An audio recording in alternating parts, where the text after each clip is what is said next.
Okay, welcome everybody. While we just get our slides set up to our information session for our international workshop 2023.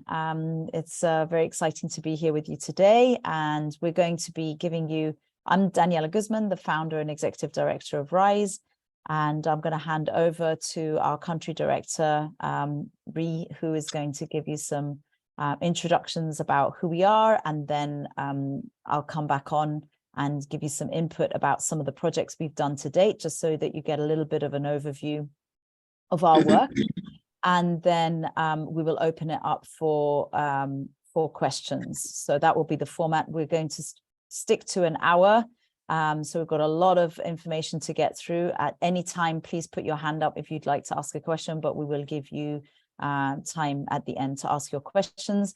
And we'd also really like to thank Luja for being with us, who is one of our past participants, who came and did one of the workshops back in 2018, and then later on Paula is going to be joining, who did a workshop last year. So they'll be giving you their insights and testimonials on what it was like to be part of the workshop. So over to you, Ree. Thank you very much, Dan, for that very detailed introduction. Hi, once again, everyone. As Daniela already briefly explained, my name is Reitumetse Nthako. That might be a bit difficult to say. So everyone in the RISE team just calls me Ree, which is the first 3 letters of my name. And I work for RISE as the country director for Lesotho. As you might see from my really, really heavy winter jersey, that it's really cold. We're currently in our winter season, and this month the lowest it's ever been is at 2 degrees centigrade at night, and the highest it is currently is 10 degrees during the day. Now to why we're here. We work for a nonprofit, Daniela and myself, called RISE. RISE is an abbreviation for Relationships Inspiring Social Enterprise. We are a nonprofit, as I already said, registered duly in the US and here in Lesotho. We've got 3 primary core focus areas, being job creation, skills development, and entrepreneurship in the built environment. But to break it down, we work primarily in just 2 thematic areas, being the built environment and social entrepreneurship. And what we're trying to do is we work together with a twofold model, where it's targeting the youth as well as the vulnerable communities. And what we do is the youth then get the very much practical skills. They're then taught to have their own businesses, and they're given on-the-job trainings, both hard skills and soft skills, which I'm sure as young professionals will agree are really crucial in the very competitive job market currently. Then the communities get access to very much needed access to infrastructure, being in the form of footbridges or houses for orphans. Really, we're all about infrastructure that is within our expertise as a team, as well as the very much needs of the community. This then brings us to our vision, which is on our screen. And we believe in a world where sustainable social enterprises that are created. This is a very revised and succinct vision that we've been working really hard on with our team, because we have a lot of passion in what it is we do. And it was kind of hard to limit it to 10 or so words. Then our mission, which is how do we expect to get to our vision, is linking aspiring startup entrepreneurs in vulnerable communities in sub-Saharan countries to essential resources that they would not otherwise have access to. Now that we've gone through our vision and our mission, you know why we exist. The next slide is really to tell you, like I said, that twofold model, how it is we do that. As I said earlier on, the entrepreneurs got soft skills, practical work experience, and ultimately we turn them to become job creators, because we believe that you should stop seeking for a job, but rather use what you have as capital to start your business. The communities then get social infrastructure, like I said, capacity increased in build technology, and the ability to manage and start their own social enterprises. So this is just a slide for people who've never been to Lesotho. Let's just first start and take a step back. By a show of hands, to make this interactive, how many of you have ever been to Africa? Just by a show of hands, or raise your hand on the icon screen there.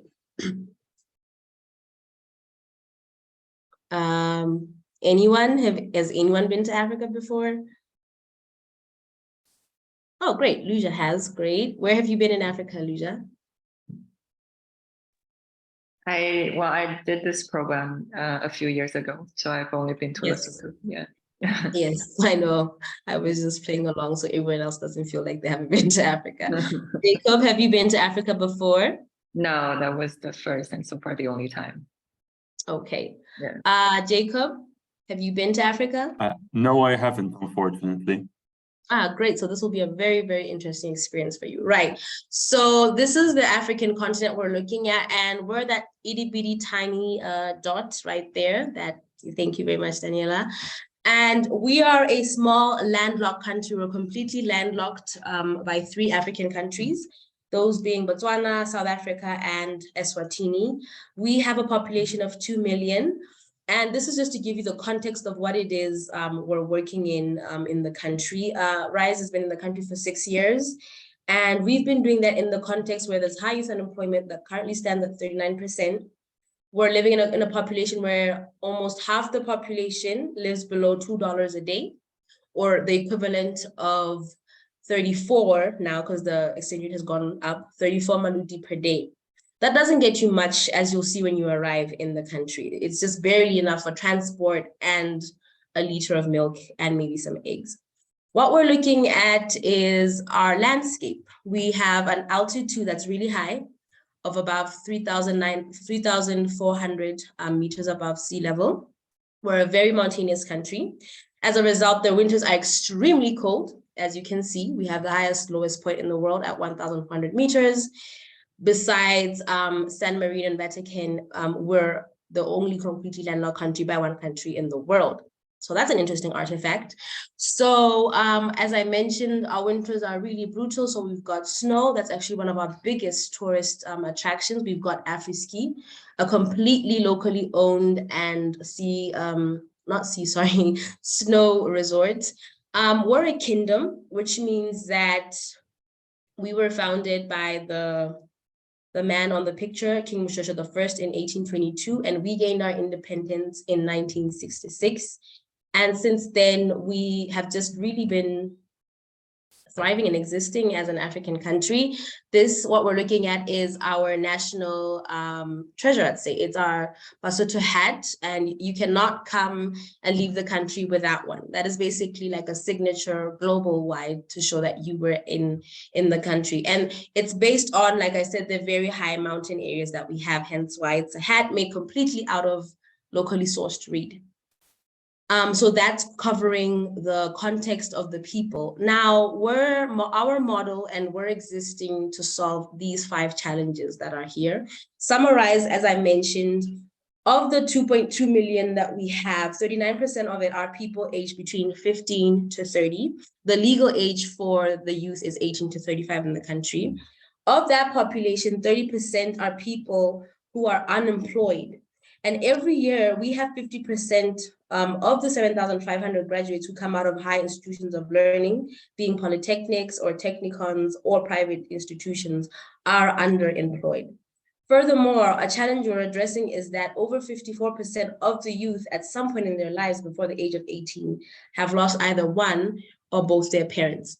Lastly, is the very same statistic I mentioned earlier, that more than half of the population lives on less than $2 or 34 maluti a day. So now we've gone over who we are, what context we're working in, and the challenges. Now, what is our solution as a nonprofit? So our solution is trade, not aid.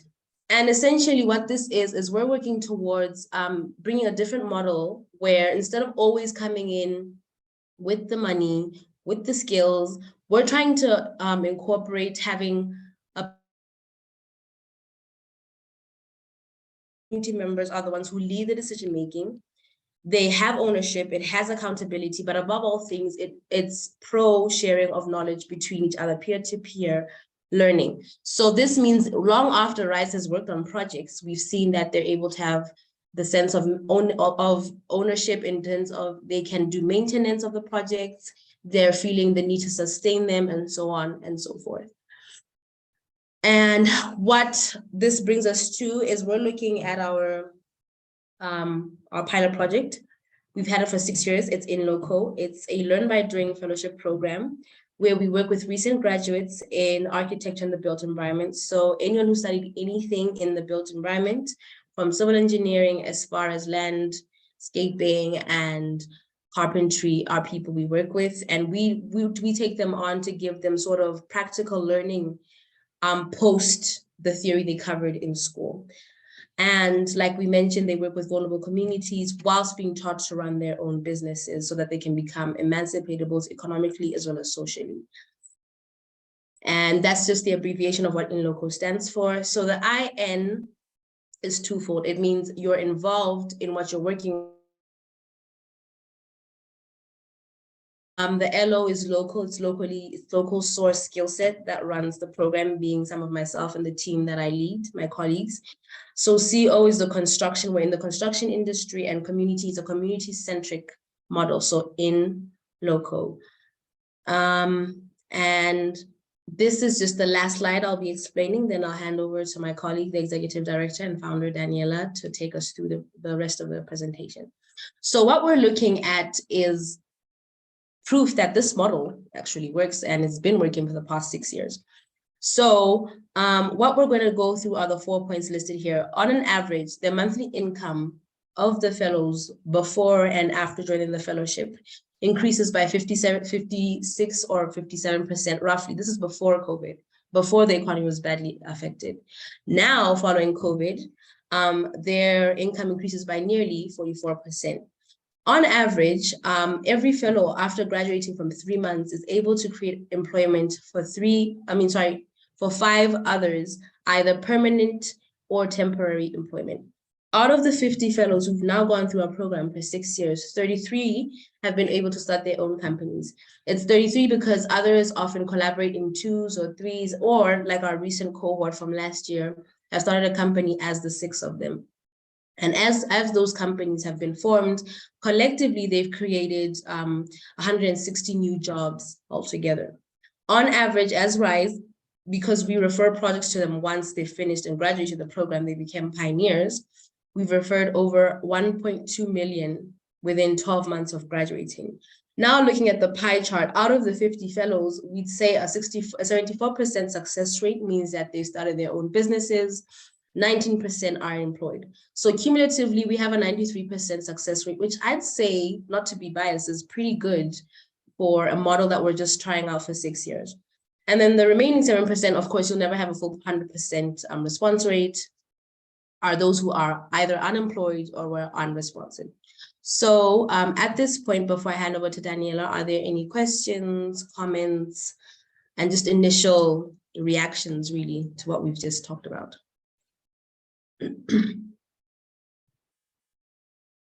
Okay, super. Thanks. Just do raise your hand if you have any questions along the way. Thank you, Ree. Ree, please keep your eye on any other people who want to be admitted, because you have to manually let them in. Just to give you a bit of a quick run through on the kinds of projects we've done since we started. That was the first cohort of In Loco fellows that Luja joined back in 2018 when we ran our very first international workshop. And the project there was to build additional accommodation for a very overcrowded orphanage, as you can see there. Unfortunately, there's still the need for orphanages in the country, and the government doesn't know when there's not going to be a need for orphanages. So this was the plot of land that we acquired in January of 2018. And this is the building that our fellows completed and the international workshop assisted with. And they also assisted with the conversion of a container during the time that the international students were with us. That container over there, which was converted into a computer lab and a grocery store, as you can see there. And then in 2019, we partnered with a not-for-profit parents association called IDAL, which is for Intellectual Disabilities and Autism Lesotho. They had a large piece of land on which we did a master plan and built the country's first center for intellectual disabilities, all made from timber above ground because it's agricultural land, so we couldn't do any permanent building. So one thing that's really important, as well as all the social impact work that we do that Ree mentioned, is also we're influencing the quality of design and construction in the country. So we promote insulation, cavity walls, and passive design, and all sorts of other sort of sustainable building materials as much as we can, so that also our fellows are learning all of these good practices, and we're trying to have a positive influence on the country. So this is actually a temporary building. We had 270 recycled tires that were donated to the project. And so all the columns, this can theoretically be removed and not leave any indication the building was ever there. And this was the cohort of fellows who designed and built that, with some international students in that cohort. In 2020, despite COVID, we still had a fellowship. And the partner there was this not-for-profit called Lanford, which is the Lesotho National Federation for Organizations for the Disabled. They were in desperate need for a building that was fully inclusive, because they couldn't hire people in wheelchairs in the facilities that they were renting. And so that was our project in 2020, 2021. And that was the master planning that also had social enterprise element with it, so that they can rent out some of this boardroom and meeting space so they can generate income for themselves. And we've now also been working, this is a project that's still ongoing, that's actually 25 projects, because there are 5 schools and each school is getting running water toilets, new school kitchens, food gardens, rainwater harvesting, and boreholes, so they can access water. And there's a lot of wash, hygiene projects and education programs, as well as a creative thinking lab that we've launched there. So these are some images. These are the toilets that we built in one of the schools. That's part of our pioneers. Our fellows, when they graduate, become pioneers. So some of these projects, this is a new school kitchen. And then our 2022 cohort of fellows have just finished building. We built our first building from sandbag technology. So this was a school kitchen that was just completed in March. There you can see the fellows that graduated, and those are the fellows that our 2022 international workshop worked with last August. This is some of the food gardens. And we've also just launched a research and innovation program where we're researching low carbon sustainable building materials that can be produced locally in Lesotho. And this is an ongoing project that now we've started with 20 entrepreneurs to prototype and experiment with some of these materials. And this is an ongoing workshop that even in August, when we'll be running the workshop, there'll be some work to do there. So if any of you are interested in prototyping low carbon sustainable materials, that's a project that you could also get involved with. But the primary project that the workshop will be involved with is the Kick for Life Stadium of Life. Here you've got an aerial view of the lands. We are building an 11-a-side football field from natural turf with underground irrigation, building stadium seating stands around, and also fencing, as well as converting 3 containers into changing rooms and shower facilities. So those are all the projects that will be part of the international workshop, as well as designing some biodiversity landscaping. So there's lots of varieties and bits to this one particular project. Kick for Life is a not-for-profit that uses sport as a tool for social change and life skills in adolescents. So that would be the main project that that you would be working on in August. So the typical itinerary of what the sort of 2 weeks, when Luja came in 2018, it was only 10 days, and our feedback from everybody was 10 days is way too short, please make it 2 weeks. So we listened, and since then our workshops are 2 weeks.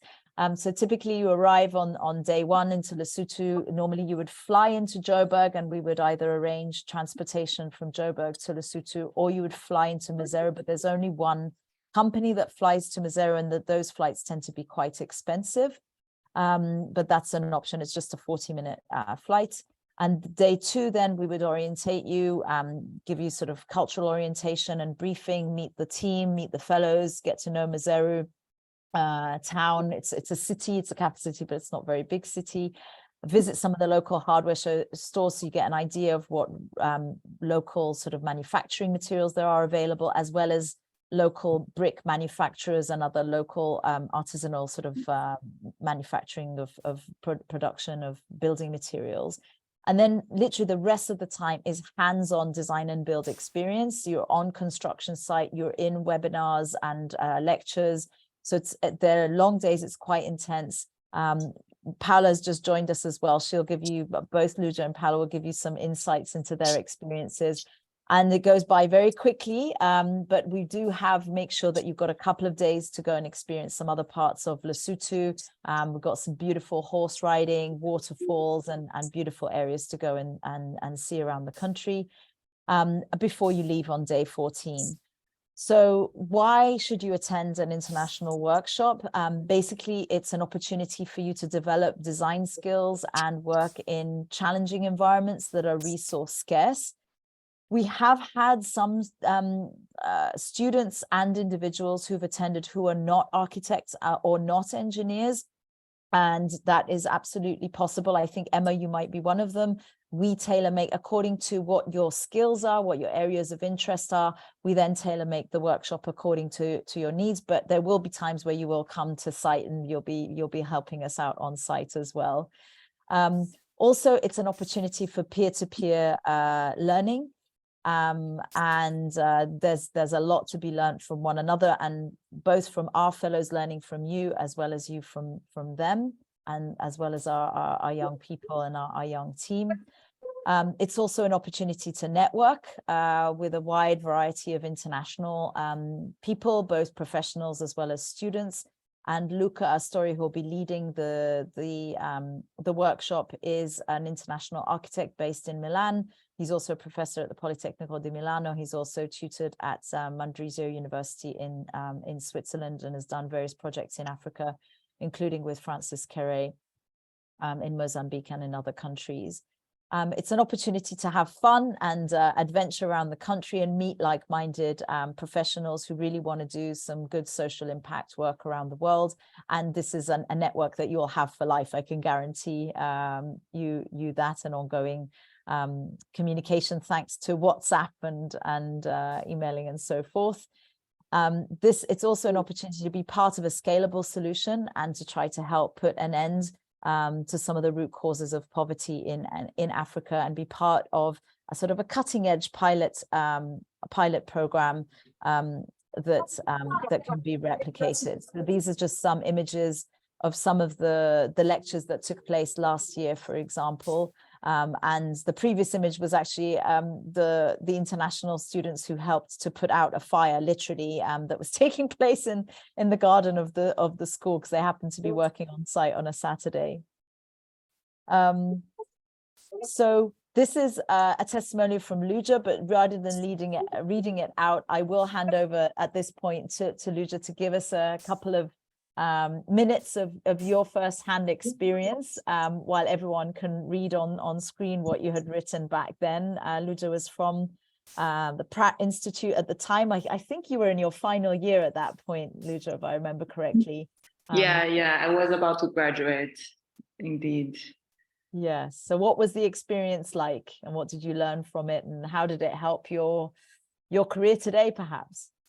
Yeah, I'm a bit distracted by the text because I don't remember what I wrote.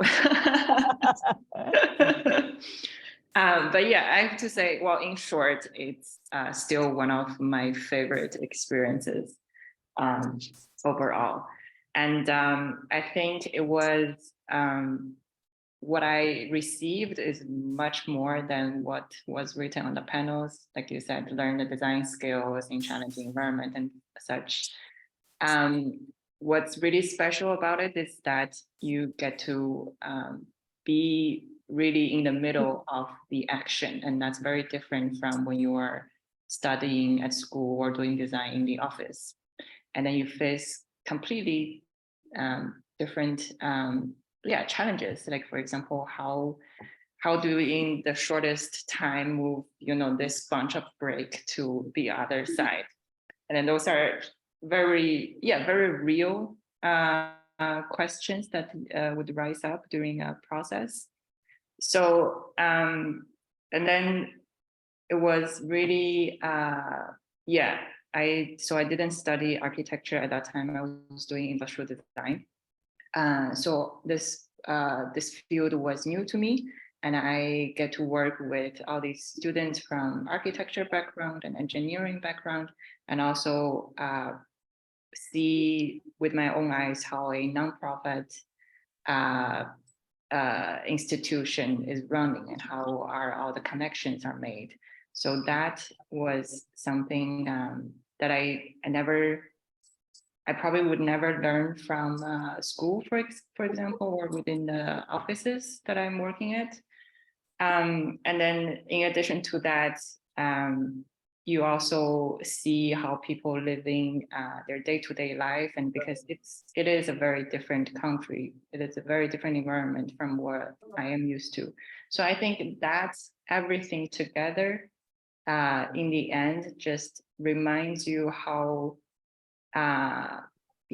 big of the world is and how many different events are happening, and how it is that what you're familiar is not the only that's the we have to say lesson that I receive and still carry with me. And at the moment I am working as a landscape designer, so I'm still not in the architecture field. But regardless, I think this whole experience is still in the back of my head, and even not at the moment, I'm pretty sure somewhere in the future it will come to the surface, and I don't know, open to all the possibilities. So Thanks, Luja. Thanks for sharing and your experience, and you're welcome. Please do stay on in case anybody has any questions. I'll just run through a few bits more of information about the workshop, and then I'll ask Paula to share her experiences, and then we'll start to take questions from the participants.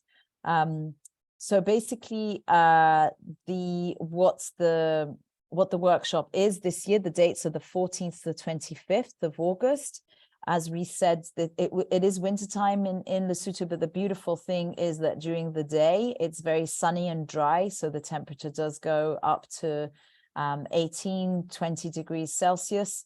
And the evenings goes down to 2-3 degrees. Sometimes it even freezes in Mazero. It's obviously colder in the highlands, but you will need to bring layers because during the day you'll be warming up on site. The cost to attend is 1,489 euros or 1,595 if you stay in a shared house with your own room, but you won't have your own bathroom. Or if you want to play a little bit more, then you can stay at the Kick for Life Hotel and literally just stumble down and walk to site because the hotel is part of the social enterprise of the not-for-profit where we're building the stadium. Those fees include the workshop, accommodation, all your meals, and local travel. So the only thing to add to that is your flight and any visa expenses and travel insurance and immunizations. Lesotho does not have yellow fever. We do not have malaria. So the immunizations are pretty simple. It's just hepatitis A and B, typhoid, and tetanus. The deadline to register is the 30th of June. So we wanted to have this information session before the deadline to give, because we're getting lots of requests and people interested in coming. So we will be sending this recording out to all the inquiries we've been receiving. So you have another 2.5 weeks or so to register. And that's the link for you to go on to get more information. There's an e-brochure there. There's also the online application form, but you're also very welcome to send us an email if you have any questions following this webinar. And I just wanted to end before I hand over to Paula with this African proverb, which is our favorite proverb at Rise, which is, if you want to go fast, go alone. If you want to go far, go together. And that's very much the way we operate with regards to all of our projects, working collaboratively with our fellows and with our communities. And there's the 2018 photo. I pulled that out there for you, Luja, so we can see what you look like 5 or 6 years ago now. Paula, over to you. Thanks for being on. Hello. Hi. Hello, how are you? Good. How are you? Good. Wow, thank you.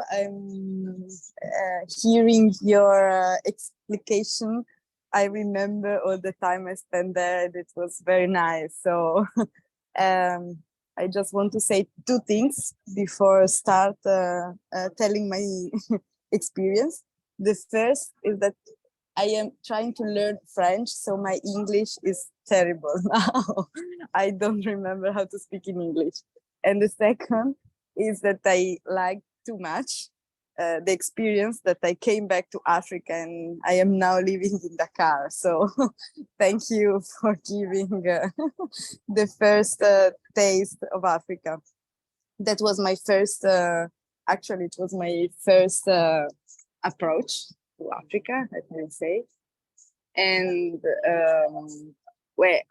I think the technical, all the technical aspects are already been explained. So I just can say that during the night it's very cold, so bring some clothes, and socks, very warm.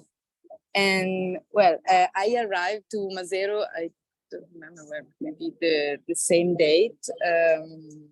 No, I arrived in Johannesburg, and then Daniela picked up me at the airport, and we drove together with the other workshopper, the other student, and we drove through the amazing landscape between Johannesburg and Mazero. Then I was staying in the shared house that is great, and the host is so nice. One night good for us, and then we were many people from Italy, and so we were a kind of a group, an Italian group living in the house. So it was also very enjoying, like going out at night, and it was very enjoying. But then it is quite hard. So the time of the work are very strict. So yes, we went out to drink beers at night, but in the morning, like at 7 o'clock, we started with a fast breakfast, and then we went to the school because we were building with sandbags the kitchen of a school. I don't know actually which is the project of this year, but afterwards. The Kick for Life project, yeah. Okay. We were working about a new technique about buildings with the sandbags. It was a new technique. And then we had some indecision at the beginning because the client was, but anyway, everything went good. And we had face-to-face, hand-to-hand with the architects and the workers working for Rising. We also visited the office of the l'ambassade Rise.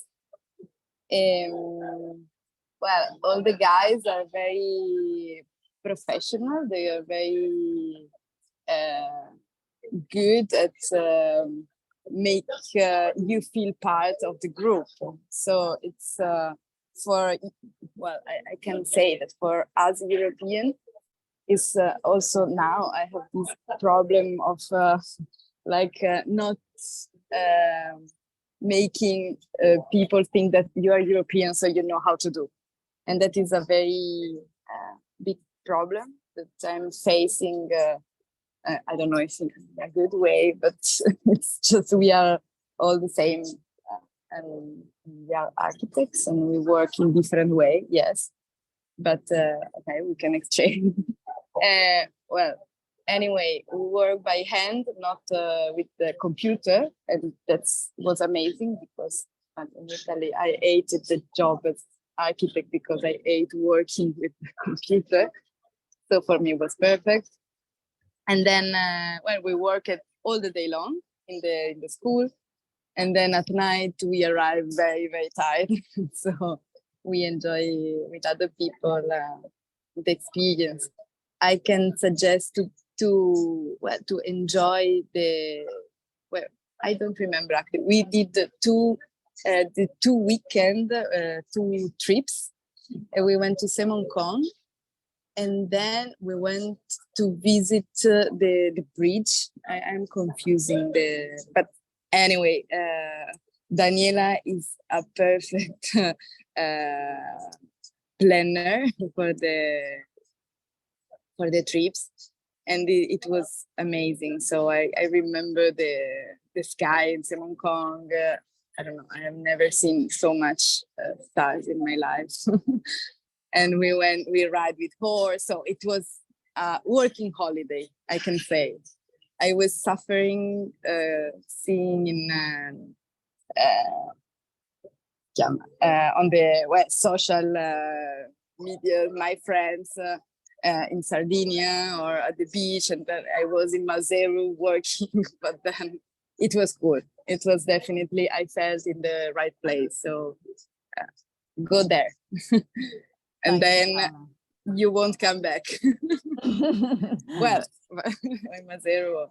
And thank you, Daniela, for your organization, for the job you and also all the others. I don't know if Luca is here and all the others, but thank you for what you do and for it's a great job. Thank you so much, Paola. Thanks for that detailed summary of your experience. I think that really helped give an idea of what to expect. Thanks so much. Yeah. So we'd love to hear if anybody has any questions, and yeah, fire away. There's a 2-minute video here that we can show. This is to give you some idea of the beautiful landscape of the country. This is a horse trek that I personally did in 2016, and my friend who came with me is a video producer, so he brought along his drone, so we can just quickly watch that in the background while you think of what questions you'd like to ask. This here is Morija Guest House. This is another place we can go to visit. It has a lot of cultural, historical interest of the country and some of the oldest buildings of the country from the 1840s and 1850s.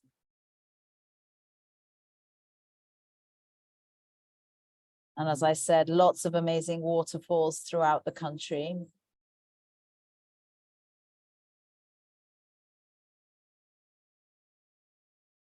Malaya is another place we can visit for the weekend. There's rock cave paintings, beautiful river and waterfalls and rock pools as well.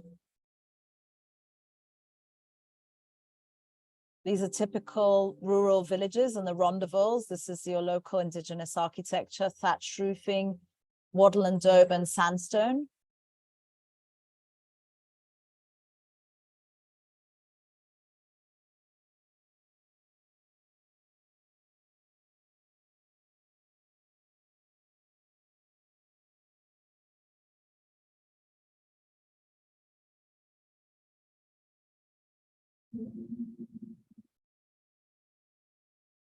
Luja, you're going to remember this waterfall.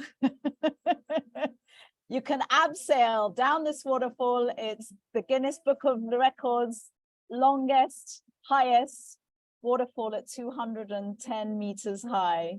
And Luja did it.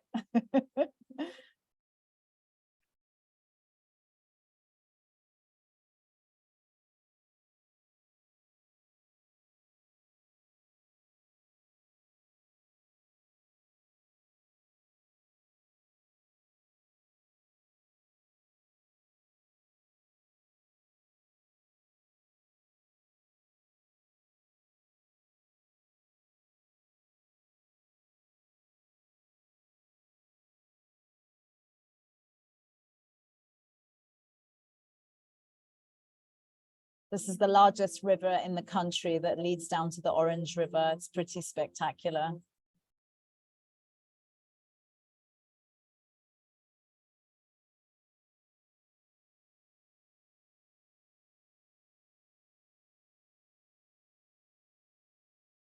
So that's some of the visuals of what the country looks like and some of the beauty. It's often referred to as the Mountain Kingdom or the Forgotten Kingdom, because really we don't get that many tourists. So you really will be stepping into a very authentic, genuine African country, which would be very, very memorable. So there are our email addresses if any of you have any other further questions or information that you'd like. But yeah, if anybody has any questions, either unmute yourself or tap them in the chat box as you prefer.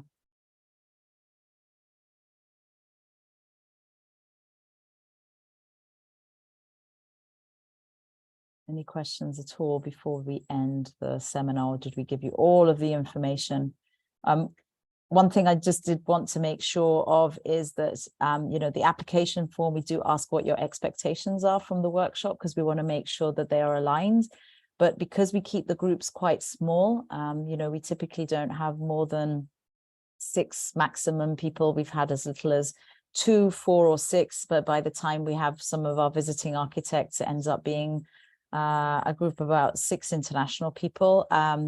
That we can tailor make it pretty much set on your sort of expectations and based on what you can offer as well. So there may be some webinars or lectures or seminars that you might be interested in giving, and there may be a particular part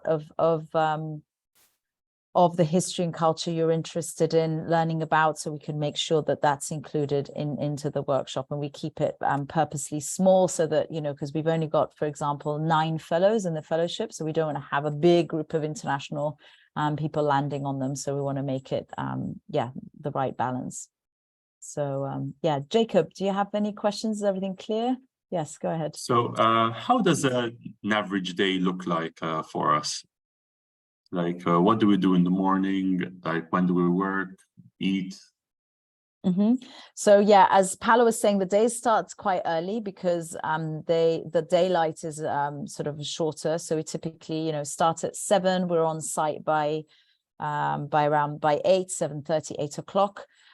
We are, most of the time we're on site, either helping hands-on with the actual building. It could be also doing some sketching and calculating, depending on whether you're an architecture student or professional or an engineer. And then we'll typically break up for lunch and have lunch from between 1 and 2. And again, either you have a packed lunch or we make arrangements. If you're staying at Kick for Life, there's lunch available there. So it depends on your accommodation choices.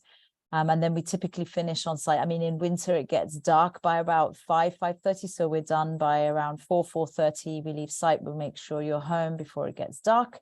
You have time to shower, you know, catch your breath a little bit. And then we have dinner typically quite early, you know, by 7, because restaurants don't stay open too late. And we try and vary, so you experience, you know, Missouri doesn't have a massive amount of choices, but there are a few different restaurants to experience. Sometimes we'll prepare sort of local traditional cuisine as well. So every day is something different and something fun. And we make sure you're meeting lots of different people. And then some days interspersed with that, there's also, you know, some seminars. There's, as I said, there's the research and innovation program that's going on as well. So if any of you are interested in actual building materials, that project is happening at the same time. We also have a heritage project in Morija taking place. So if any of you are interested in conservation, preservation, historical buildings or anything like that, that also incorporates tourism, of how to get more tourists to Lesotho, and they're developing a trail, an 8-kilometer trail. So there's lots of you know, work to be done on that, whether it's on GIS mapping, app development, or practical conservation work. And yeah, so it depends on your interest. There's also some people who've known about weaving, so they've led a workshop on that. People have been interested in fashion, the blankets, and so we organize, you know, an information session on that. There's lots of different patterns, and it's, you know, the blankets is an inherent part of the history and the culture of the country. So yeah, we try and make sure that you're fully absorbed in the history, culture, language, indigenous architecture, and so on. But yeah, and then we make sure that at the weekends, if not but all day Saturday and Sunday, but at least for one day and a half, we see what everybody wants to do, and we'll organize a visit, that's 2.5 hours away, and stay overnight there. Or if you prefer, we can do a couple of day trips if you want to come back to Maseru. But that's where you can get to do some nice hiking, pony trekking, abseil if you're adventurous. So yeah, those are the kinds of activities. It's not a cosmopolitan city, it's quite, as you saw from the video, quite a rural setting. So it's definitely for people who want to be more at one with nature than at one in a sort of urban developed city type thing. Yeah. Sounds really great. One thing, so this year I will not be able to join. Will you be doing it next year? Like, do you Yes. think? Yeah, so we normally organize these every year, every August. We didn't have a workshop in, I think it was 2020, definitely we didn't, and I think 2021 because of COVID and travel restrictions. But other than that, we have them every year. Yeah. Yes. Thank you very much. Look forward to welcoming you next year. Okay, super. Any other questions from anybody, either in the chat or raise your hands? Or is everything clear? Emma, are you good? Yes, I mean, I'm not an architecture student. I study international relations. So maybe I would like to have some clarification about what I could do. I know every help is helpful, but in a maybe more specific matter. I mean, I'm really interested in in anything. I study international relations because I'm interested in the ONG environment in general. So for me, anything is great. So yeah, I just wanted to. Sure. So depending on what your interests are. So if you're interested in learning more about how NGOs and social enterprises function, then we can certainly plan time for you to work with our sort of management and our communications and marketing and fundraising team. So you can spend, a few hours or a day or two shadowing and working with them, depending on what they've got going on, to give you sort of insights in what management, administration, fundraising, communications, marketing looks like. You can also, if you're interested, we've got lots of different community partners. So if you're interested in learning about advocacy for people with disabilities, we can organize some meetings and shadowing and sessions with Lanford, who do a lot of advocacy and awareness building with the public, with governments around people with disabilities. If you're interested in daycare centers and to see how they provide care for low-income, factory workers, we've got partners with them, with Catholic Relief Services. If you're interested in seeing and working with children, you could do that either in school, you could help lead some classes, or maybe in an orphanage. You can also, we've got a creative thinking lab, which is an after schools program. So you could lead a session on that or co-facilitate with one of the teachers. So it really depends. There's lots of different areas that I think we would just need to have a more of a one-on-one conversation for me to understand a little bit more about what your interests are, maybe some skills that you have that you'd like to share and what you'd like to get out of it. And we try and be realistic that within those 2 weeks that you feel like, I've contributed and done this. So we try and, give you some sort of responsibility or something that can be realistically done within that time frame. So for example, last year when Paola came, as well as the sandbag building, and yes, it was very challenging because it was the first time we were building from sandbags. There were all kinds of different challenges. We had workshops with the university students and kids coming, so there's management of the work site, so helping out on that, sourcing materials, problem solving, so helping people the fellows that you're working with and solve those issues. But we also had another project, a community project, where they were building a school or literacy center for herd boys and out of school youth. And the community member leading that really needed some assistance with ideas on how to do the terracing of the building. So the architects went to that site and they helped with some sketches. And even after they left, they were involved and there were questions back and forth from them. So it really depends on how involved you want to be and for how long. We've got plenty of projects, we've got plenty of challenges, and we've got plenty of community partners. So there's lots to be. That's to be amazing. experience. Yeah. That's perfect. All right. Super. Well, thank you so much, everybody. I think that's a wrap. We'll be sending a recording of it. Thank you so much, Luja and Paula, for making your time and sharing your testimonials. It's wonderful to see you again, and please do keep in touch. And yeah, we look forward to welcoming you all to Lesotho, whether it's this August or next August. Thanks, everybody. I'm close. I will you. come. Come again. Yes. Thanks, everybody. Bye-bye. Thank you. Bye bye. Okay. Enjoy. Bye. Thank you.